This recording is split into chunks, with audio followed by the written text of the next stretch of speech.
नर्किस्तान के ऊपर हमारी सेना ने हमला कर दिया है। पूरे नर्किस्तान में अफरा तफरी मची हुई है। आतंकवादी इधर उधर छिपे घूम रहे, हॉस्पिटल में भीड़ है, बिजली का कनेक्शन कटा हुआ है। इसके लिए मैं भारत की सरकार, भारत की सेना और विशेष रूप से माननीय प्रधानमंत्री जी को धन्यवाद देता हूं। जो नर्किस्तान के लोगों ने हमारी बहन बेटियों का सिंदूर उजाड़ा था, आज उसका बदला ले लिया गया है। ऑपरेशन सिंदूर जारी है। इसके साथ ही साथ मैं माननीय प्रधानमंत्री से निवेदन करता हूं कि भारत के अंदर बैठे नर्किस्तान के समर्थकों पे भी सर्जिकल स्ट्राइक करें। भारत में कोई 2-4 नहीं, 10-20 नहीं, लाखों की संख्या में नर्किस्तान के समर्थक बैठे हुए। एक बार आप लोग भी गूगल करके देखिए, the biggest Jamaat of the world.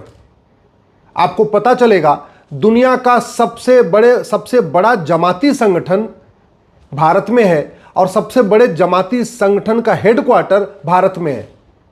और जो biggest Jamaat of the world है उसका हेडक्वार्टर सुप्रीम कोर्ट से 2-3 किलोमीटर की दूरी पे है, संसद से भी 2-3 किलोमीटर की दूरी पे है, सीबीआई के हेडक्वार्टर से भी 2-3 किलोमीटर की दूरी पे है, ईडी के हेडक्वार्टर से भी 2-3 किलोमीटर की दूरी पे है। जिस जमाती संगठन को दुनिया के कई इस्लामिक देशों ने बैन किया हुआ है, उसका हेडक्वार्टर भारत की राजधानी दिल्ली में संसद, सुप्रीम कोर्ट, सीबीआई ऑफिस के बगल में ही है।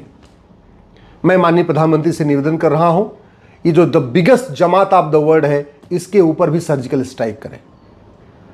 दुनिया में सबसे ज्यादा मदरसे भारत में चल रहे हैं और मदरसों का सिलेबस एक ही होता है। वो अफगानिस्तान का मदरसा हो या पाकिस्तान का मदरसा हो या बांग्लादेश का मदरसा हो या भारत का मदरसा है, चीज वही सिखाई जाती है। करिकुलम कॉमन होता है, सिलेबस कॉमन होता है। वही पाक नापाक की सोच, वही हराम हलाल की सोच, वही काफिर वाली सोच। इसलिए मेरा माननीय प्रधानमंत्री से निवेदन है कि भारत के संविधान को लागू करें और भारत में ये पाक नापाक की नफरती सोच सिखाने वाले मदरसों को कंप्लीटली बैन करें। मदरसों के ऊपर भी सर्जिकल स्ट्राइक करें। दुनिया में सबसे ज़्यादा मज़ारें भारत में बन चुकी हैं, सबसे ज़्यादा दरगाहें भारत में बन चुकी हैं, जबकि मज़ार बनाना, दरगाह बनाना इस्लाम में हराम है। अरब, दुबई, कुवैत, बहरीन में एक भी नहीं है। अब समय आ गया है लैंड जिहाद के खिलाफ कठोर कानून बनाया जाए और जो भी आदमी अवैध निर्माण कर रहा हो, सरकारी ज़मीन पे कर रहा हो, पार्क में कर रहा हो, खेल के मैदान में कर रहा हो, रेलवे स्टेशन के पास कर रहा हो, कहीं पे भी कर रहा हो, और वो भी हराम जो है उसका अगर निर्माण हो रहा है, उस पर गंभीरता के साथ सर्जिकल स्ट्राइक करने की जरूरत है। तो मदरसों पे भी सर्जिकल स्ट्राइक करना पड़ेगा, मज़ार दरगाह के ऊपर भी सर्जिकल स्ट्राइक करना पड़ेगा। और सबसे बड़ी बात, सबसे ज़्यादा जासूस भारत में बैठे हुए हैं, सबसे ज़्यादा गद्दार भारत में बैठे हुए हैं, सबसे ज़्यादा देशद्रोही भारत में बैठे हुए हैं, क्योंकि इनको बड़ी मात्रा में फंडिंग आ रही है। तो कालाधन पे भी सर्जिकल स्ट्राइक करना पड़ेगा, हवाला की फंडिंग पे भी सर्जिकल स्ट्राइक करना पड़ेगा। FCRA कानून जो 2010 में कांग्रेस ने बनाया था, उस पर भी सर्जिकल स्ट्राइक करना पड़ेगा।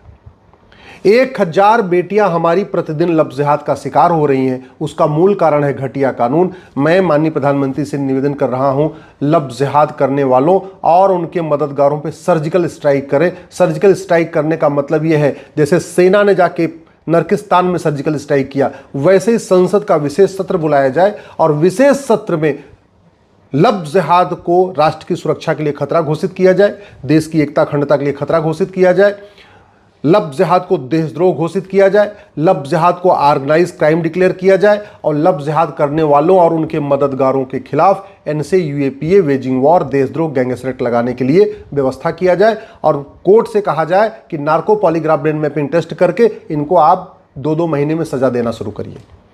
जैसे हमारी सेना ने 15 दिन के अंदर बालाकोट में उन्होंने किया था, उसका बदला ले लिया।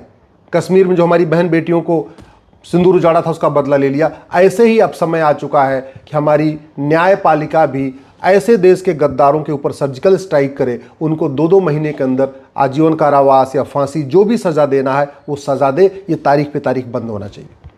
मैं माननीय प्रधानमंत्री से निवेदन कर रहा हूं कि आप धर्मांतरण कराने वाले मिशनरियों, जिहादियों के ऊपर सर्जिकल स्ट्राइक करें।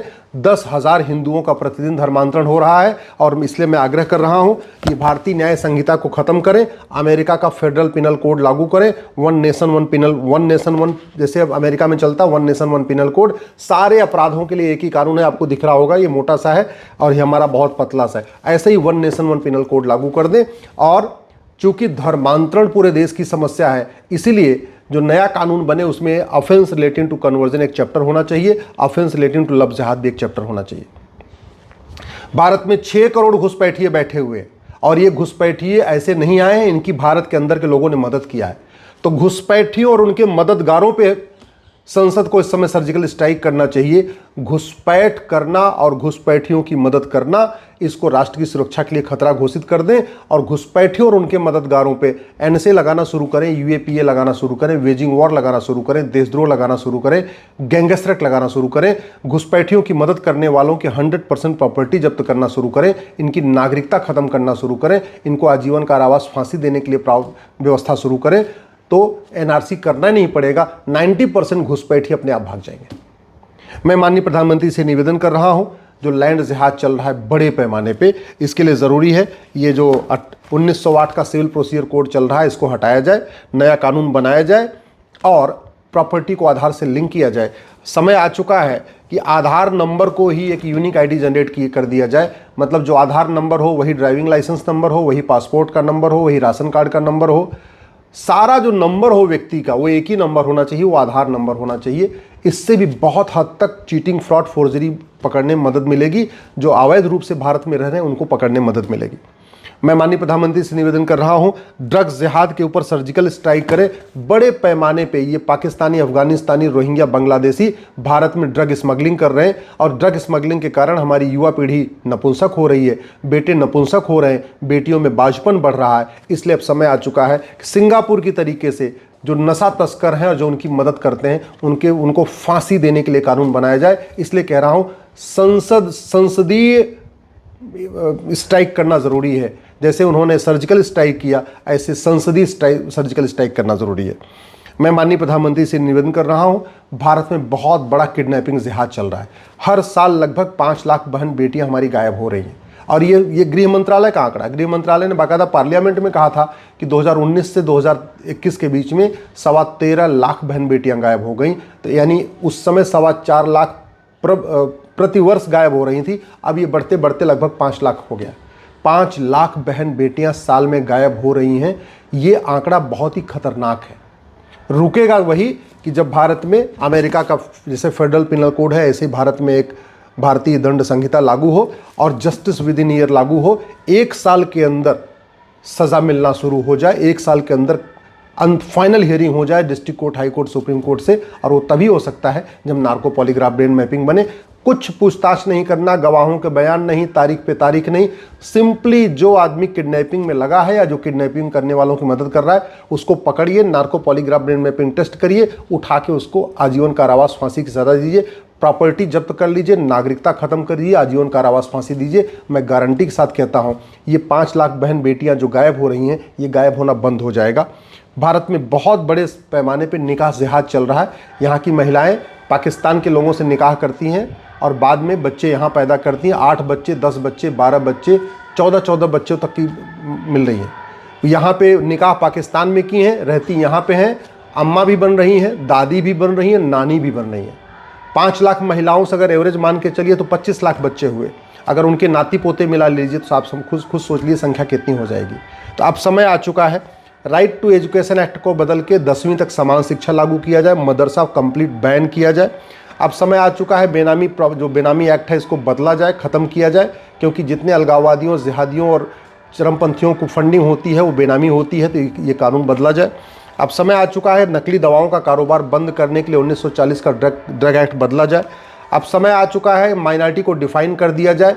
पहली बात तो माइनॉरिटी को ख़त्म कर देना चाहिए, और ख़त्म भी नहीं करना तो कम से कम डिफाइन कर दें कि भैया जिसकी संख्या 1 लाख है पूरे देश में वो माइनॉरिटी का, 1 लाख से कम है तो माइनॉरिटी कहलाएगा, जिसकी संख्या 1 लाख से ज़्यादा हो गई उसका माइनॉरिटी का दर्जा ख़त्म होगा। यहूदी, बहाई, पारसी ये माइनॉरिटी रहे कोई दिक्कत नहीं, लेकिन इसको ख़त्म करने की ज़रूरत है। अब समय आ चुका है हेट स्पीच को डिफ़ाइन किया जाए, और जितनी किताबें भारत में पढ़ाई जाती हैं सबकी समीक्षा किया जाए। जितनी मजहबी तकरीरें हैं, जितनी मजहबी किताबें हैं, सबकी समीक्षा किया जाए कि कहीं कोई किताब हेट स्पीच तो नहीं फैला रही है। तो हेट स्पीच को डिफ़ाइन करना ज़रूरी है। ये 2010 में जो कांग्रेस ने FCRA कानून बनाया था इसको ख़त्म करना ज़रूरी है।